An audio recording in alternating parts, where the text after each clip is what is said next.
pada kesempatan kali ini kami dari kelompok 1 yang beranggotakan 3 orang. Yang pertama ada Maya Veronica Maralisa, yang kedua ada Rohayani Lenggi Ahlo, yang ketiga ada Meifa Tumboyin Bella. Pada saat ini kami akan mempresentasikan hasil diskusi dari kelompok kami yang berjudul Sistem Desentralisasi dan Otonomi Daerah. Konsep desentralisasi berasal dari bahasa Latin, yaitu de adalah lepas dan sentrum adalah pusat. Sehingga jika digabung maka desentralisasi menurut bahasa Latin yaitu mempunyai arti terlepas dari pusat. Menurut Undang-Undang Nomor 23 Tahun 2014 tentang pemerintahan daerah desentralisasi adalah penyerahan urusan pemerintahan oleh pemerintah pusat kepada daerah otonom berdasarkan asas otonomi.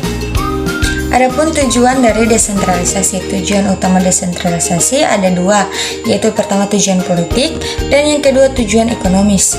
Tujuan politik yang ditunjuk untuk menyalurkan partisipasi politik di tingkat daerah untuk terwujudnya stabilitas politik nasional. Yang kedua tujuan ekonomis untuk menjamin bahwa pembangunan akan dilaksanakan secara efektif dan efisien di daerah-daerah dalam rangka mewujudkan kesejahteraan sosial.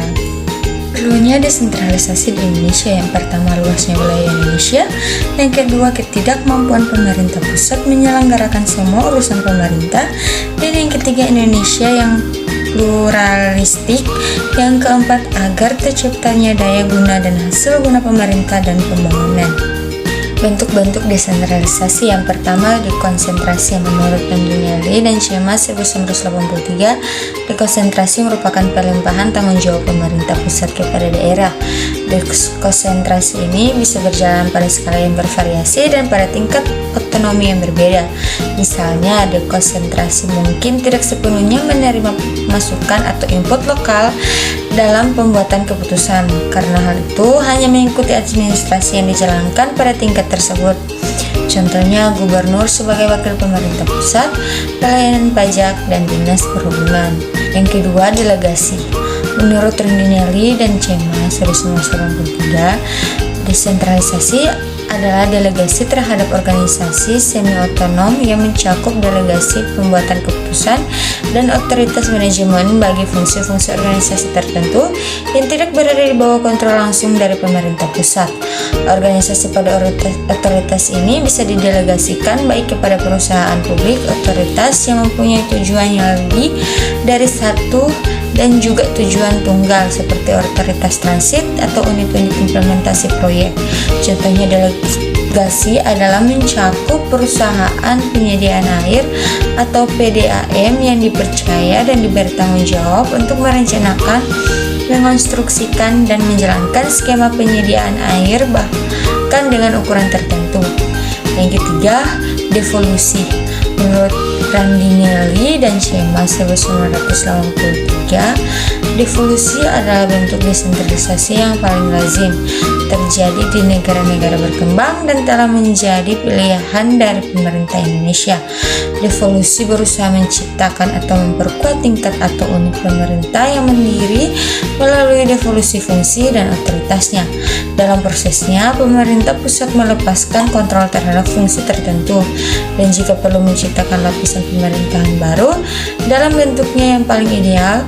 Devolusi mencakup pemerintahan daerah yang sifatnya otonom yang menjadi institusi demokratis yang ada dalam hubungan tidak hierarkis dengan bentuk-bentuk pemerintahan yang lain. Karakteristik devolusi. Pertama, unit-unit lokal pemerintah bersifat otonom, independen, dan jelas dirasakan sebagai tingkatan pemerintahan yang terpisah dengan otoritas pusat yang hanya memiliki sedikit atau tidak ada sama sekali kontrol terhadapnya. Kedua, pemerintah daerah batas-batas geografis yang diakui secara jelas dan legal, yang di dalamnya mereka melaksanakan otoritas dan melaksanakan fungsi-fungsi publik. Yang ketiga, pemerintah daerah memiliki status korporat dan kekuasaan untuk menjamin sumber daya untuk melaksanakan fungsi-fungsi mereka. Yang keempat, devolusi mengimplikasikan kebutuhan untuk mengembangkan pemerintah daerah sebagai institusi dalam pengertian bahwa mereka dirasakan oleh masyarakat di daerah tersebut sebagai organisasi yang memberikan pelayanan yang memuaskan kebutuhan mereka dan sebagai unit pemerintahan yang atasnya mereka memiliki beberapa pengaruh. Terakhir, yang kelima, devolusi adalah sebuah susunan yang di dalamnya ada hubungan resiprokal, hubungan yang saling menguntungkan dan bermanfaat, dan berhubungan yang terkoordinasi antara pemerintah pusat dan daerah. Contoh devolusi yaitu pemerintah daerah yang memiliki otoritas pusat. Pertama, partnership atau persekutuan. Partnership atau persekutuan dapat diartikan sebagai bentuk kerjasama antar dua belah pihak atas dasar kesepakatan. Prinsipnya kerjasama, kesetaraan, keterbukaan, kepercayaan, dan hubungan timbal balik yang saling menguntungkan. Contoh persekutuan, Public-Private Partnership atau PPP, pasal 5 Perpres 38/2015, transportasi, jalan, air minum, dan lainnya. Bentuk-bentuk desentralisasi. Yang kelima, privatisasi atau divestasi. Privatisasi adalah penjualan saham persero baik sebagian maupun seluruhnya kepada pihak lain dalam rangka meningkatkan kinerja dan nilai perusahaan, memperbesar manfaat bagi negara dan masyarakat, serta memperluas pemilikan saham oleh masyarakat. Menurut Adam BKK 1992 ayat 6, privatisasi bisa dicapai dengan cara pertama, penjualan aset oleh negara baik dengan hibah atau tersial. Kedua, transfer aset pada sektor privat dengan menggunakan prosedur leasing. Dan yang ketiga, pengenalan aturan kontrak manajemen dalam suatu perusahaan. Selanjutnya, konsep otonomi daerah. Istilah otonomi daerah berasal dari penggalan dua kata bahasa Yunani, yakni autos yang berarti sendiri dan nomos yang berarti undang-undang. Otonomi bermakna membuat perundang-undangan sendiri. Selanjutnya, menurut Undang-Undang Nomor 23 Tahun 2014 Pasal 1 Ayat 6, otonomi daerah adalah hak, wewenang, dan kewajiban daerah otonom untuk mengatur dan mengurus sendiri urusan pemerintahan dan kepentingan masyarakat setempat dalam sistem Negara Kesatuan Republik Indonesia. Selanjutnya, tujuan otonomi daerah. Dari sudut pandang pemerintah pusat, yang pertama pendidikan politik, yang kedua pelatihan kepemimpinan, yang ketiga menciptakan stabilitas politik, yang keempat mewujudkan demokratisasi sistem pemerintah di daerah. Kemudian sudut pandang pemerintah daerah, yang pertama membuka kesempatan bagi masyarakat untuk berpartisipasi dalam berbagai aktivitas politik di tingkat lokal. Yang kedua, pelaksanaan otonomi daerah diharapkan akan meningkatkan kemampuan pemerintah daerah dalam memperhatikan masyarakatnya. Kemudian yang ketiga, pemerintah daerah akan lebih banyak mengetahui berbagai masalah yang dihadapi masyarakatnya. Selanjutnya, alasan perlunya otonomi daerah. Pertama, dari segi politik, pemberian otonomi dipandang untuk mencegah penumpukan kekuasaan di satu tangan yang akhirnya menimbulkan pemerintah tirani dan totaliter serta anti-demokratis.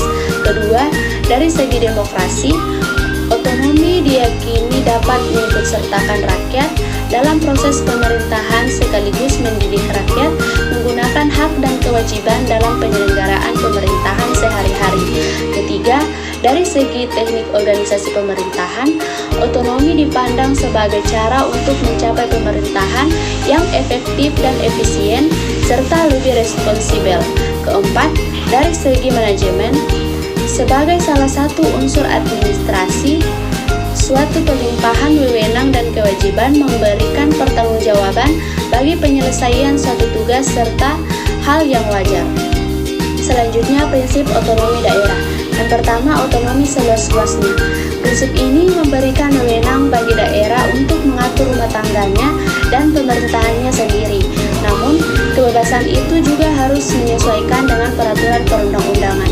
Yang kedua, otonomi nyata. Prinsip ini akan memberikan wewenang untuk menangani urusan pemerintah yang didasarkan atas tugas, wewenang, dan kewajiban yang secara real atau nyata sudah terlihat potensinya untuk terus berkembang. Yang ketiga, otonomi bertanggung jawab. Prinsip ini mengharuskan sebuah sistem penyelenggaraan pemerintahan harus menyesuaikan dan memperhatikan adanya tujuan dari pemberian otonomi. Tujuannya adalah untuk memberdayakan masing-masing daerahnya untuk menyejahterakan masyarakat luas. Selanjutnya, asas otonomi daerah. Yang pertama, asas desentralisasi. Asas desentralisasi adalah penyerahan wewenang kepada pemerintah daerah otonom dari pemerintah pusat untuk mengatur urusan pemerintahan atau rumah tangga daerahnya sendiri. Yang kedua, asas dekonsentrasi. Asas dekonsentrasi adalah kegiatan pelimpahan berbagai urusan dan wewenang yang dimiliki oleh pemerintah pusat kepada kepala daerah atau gubernur. Yang ketiga, tugas pembantuan. Tugas pembantuan merupakan penugasan kepada pemerintah daerah kepada daerah otonom seperti kota, kabupaten, atau desa untuk melaksanakan tugas tertentu. Selanjutnya, hak otonomi daerah. Hak otonomi daerah dijelaskan di dalam Undang-Undang Nomor 32 Tahun 2004 Pasal 22. Dalam peraturan tersebut, hak yang dimiliki oleh daerah dalam menjalankan otonomi daerah antara lain: yang pertama, mengelola urusan pemerintahannya sendiri; yang kedua, melakukan pemilihan kepala daerah; yang ketiga, mengelola aparatur daerah sendiri; yang keempat, mengelola sumber daya yang dimiliki daerah sendiri; yang kelima, menarik pajak dan retribusi daerah sebagai salah satu pendapatan daerah; yang keenam, mendapat pendapatan lain dari sumber yang sah; yang ketujuh, mendapatkan pembagian hasil pengelolaan berbagai macam sumber daya alam; yang ke-8, mendapatkan hak lainnya yang telah diatur dalam peraturan perundang-undangan. Selanjutnya, kewajiban otonomi daerah. Menurut Undang-Undang Nomor 32 Tahun 2004 Pasal 22, kewajiban itu antara lain: yang pertama, melindungi dan menjaga persatuan dan kesatuan NKRI; yang kedua, meningkatkan kualitas hidup masyarakat daerahnya sendiri; yang ketiga, mewujudkan pemerataan dan keadilan di daerah; yang keempat, meningkatkan kualitas pelayanan dan menyediakan fasilitas pendidikan; yang kelima, mengembangkan kehidupan demokrasi masyarakat di daerah; yang keenam, menyediakan fasilitas umum yang layak; yang ketujuh, menyelenggarakan jaminan sosial di tingkat daerah; yang ke-8, merencanakan dan menyusun tata ruang daerah; yang ke-9, melestarikan lingkungan hidup; 10, melestarikan nilai budaya; 11, mengatur segala macam administrasi kependudukan. Kewajiban lainnya tercantum di dalam peraturan perundang-undangan. Selanjutnya, manfaat otonomi daerah.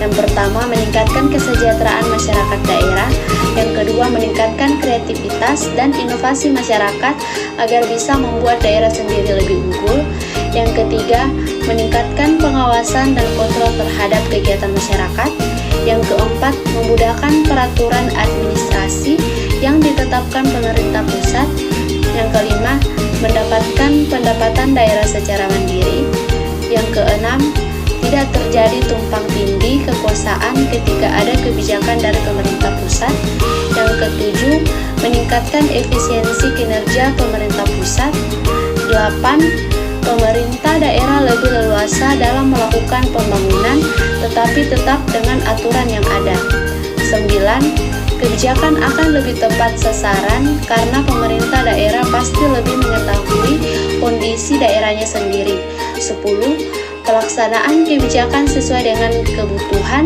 dan kepentingan masyarakat. Peranan eksekutif dan legislatif dalam pengelolaan keuangan negara. Dan kita bisa lihat dalam struktur di samping ini. Dari ketentuan tersebut dapat dimaknai bahwa Presiden mendelegasikan kekuasaan dalam pengelolaan keuangan negara ini kepada Menteri Keuangan, Menteri, dan pimpinan lembaga negara, serta kepala daerah. Dengan demikian, dalam pelaksanaannya tidak akan terjadi pemusatan kekuasaan pengelolaan keuangan negara hanya di tangan Presiden. Pengelolaan keuangan negara akan berjalan efektif dan efisien apabila terdapat perencanaan yang baik. Oleh karena itu, Presiden Republik Indonesia selaku kepala pemerintahan akan menyusun rancangan anggaran pendapatan dan belanja negara setiap tahun. Kewenangan Presiden dalam pengelolaan keuangan negara. Yang pertama, kewenangan umum. Penetapan arah, kebijakan umum, strategi, dan prioritas pengelolaan APBN. Kewenangan ini ditangani Presiden dan di akhir tahun dipertanggungjawabkan ke pemilik kedaulatan melalui DPR. Yang kedua, kewenangan khusus.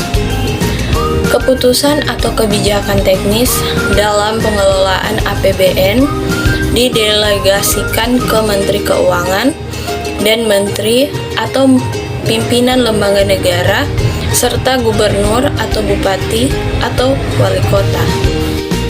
Selanjutnya, pendelegasian kewenangan pengelolaan keuangan negara.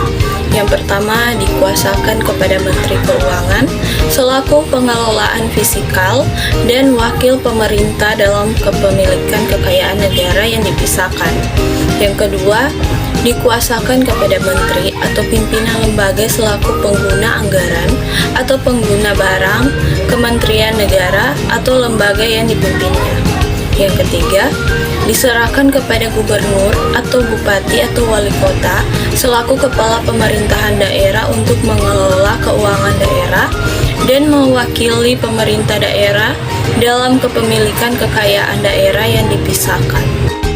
Peran dan fungsi Presiden sebagai pemegang kekuasaan atas pengelolaan keuangan negara. Kekuasaan atas pengelolaan keuangan negara digunakan untuk mencapai tujuan bernegara seperti yang tercantum dalam alinea keempat Undang-Undang Dasar 1945 seperti berikut: melindungi segenap bangsa Indonesia dan seluruh tumpah darah Indonesia, dan untuk memajukan kesejahteraan umum, mencerdaskan kehidupan bangsa, dan ikut melaksanakan ketertiban dunia yang berdasarkan kemerdekaan, perdamaian abadi, dan keadilan sosial. Peran legislatif dalam pengelolaan keuangan negara. Hakikatnya, Presiden memegang kekuasaan tertinggi pengelolaan keuangan negara sebagai bagian dari pemerintahan negara, meliputi kewenangan secara umum dan secara khusus. Pengelolaan keuangan negara secara umum tetap berada pada Presiden dan dipertanggungjawabkan kepada pemilik kedaulatan melalui DPR pada akhir tahun anggaran. Sementara itu, kewenangan khusus dimandatkan kepada Menteri Keuangan untuk mengatur lebih lanjut kepada Menteri, pimpinan lembaga non-kementerian negara, pimpinan lembaga negara berdasarkan kebutuhan masing-masing. Pemerintah menyusun APBN setiap tahun dalam rangka penyelenggaraan fungsi pemerintahan untuk mencapai tujuan bernegara. APBN adalah rencana keuangan tahunan pemerintah negara yang disetujui oleh DPR. Kita masuk dalam siklus anggaran. Siklus APBN adalah rangkaian kegiatan dalam proses APBN yang dimulai pada saat APBN mulai disusun sampai dengan APBN disahkan dengan undang-undang. Pelaksanaan siklus APBN saling beririsan antar tahun anggaran. Tahapan siklus anggaran. Yang pertama, penyusunan anggaran oleh pemerintah. Yang kedua, pengelolaan anggaran di DPR yang berakhir dengan pengesahan anggaran dengan undang-undang. Yang ketiga, pelaksanaan anggaran oleh pemerintah. Yang keempat, pengawasan atas pelaksanaan anggaran. Yang kelima, pengesahan perhitungan anggaran dengan undang-undang. Peran penting DPR RI dalam perumusan dan pembahasan anggaran. Yang pertama, membahas dan menetapkan bidang-bidang prioritas dalam rencana kerja pemerintah yang merupakan dokumen perencanaan kementerian atau lembaga untuk periode 1 tahun. Yang kedua, membahas kerangka ekonomi makro dan pokok kebijakan fiskal yang digunakan sebagai acuan bagi kementerian dalam menyusun usulan anggaran. Yang ketiga, membahas dan menetapkan alokasi anggaran untuk fungsi program dan kegiatan kementerian dan lembaga. Sekian presentasi dari kami kelompok 1. Lebih kurangnya kami mohon maaf dan kami sampaikan terima kasih.